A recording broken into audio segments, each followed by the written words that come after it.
When I was 9, we were dirt poor. My whole family was on the verge of starving. My dad had no choice but to head to the city for work, and I sold myself to a trafficker for 4 taels of silver. The day I left home, the snow was coming down hard. My mom, in tears, gave me her only keepsake, a velvet flower. In front of everyone, I took 2 taels, then slipped the other 2 to my mom on the side. No matter what, the younger kids had to be fed. My dad was still away in town for work, so my mom stood in the blizzard with my little siblings to see me off. It was freezing, and my mom didn't even have a coat on. The donkey cart carried me further and further away. The snow kept falling heavier, blurring everything in sight. There were 12 girls bought alongside me, all from my village or nearby, around my age. Sure, we'd been sold by a trafficker, but at least we ate every day. Any family that could bring themselves to sell their own daughter wasn't exactly living well back home. The others chattered away every single day. I just sat there and listened. Nobody knew where we'd end up being sold. The roads were rough, and the journey took months. By the time we reached Bianjing, it was already spring. The trafficker locked us up in a small courtyard. On the first day, he took out the 5 prettiest girls. A few days later, he came back for the rest of us. I was sold to the Z family on the west side of the city. Word was the head of the household was a 7th rank official. I was assigned to the second young lady's courtyard as a general servant. Day to day, I swept the yard and did odd jobs. The Z family was small. Besides the mistress, there was one concubine, who'd actually come as the mistress's dowry maid. The 3 young masters were all born to the mistress. I heard they'd been sent off to a top academy in Shanxi. We barely saw them twice a year. All 3 were good looking. But the best looking by far was the eldest, like something straight out of the heavens.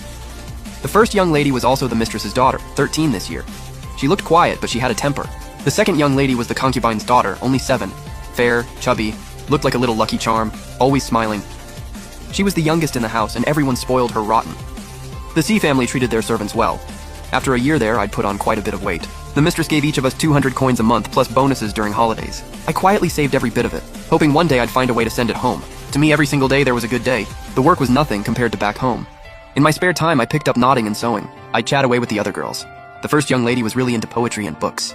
Her headmaid, Sister Shenhua, was sharp too, warm, generous, and whenever she had time, she'd teach us how to read. One day I heard that one of the girls sold to Bianjing alongside me had been beaten to death by her household. That's when I realized how lucky I was. I'd ended up with a decent family.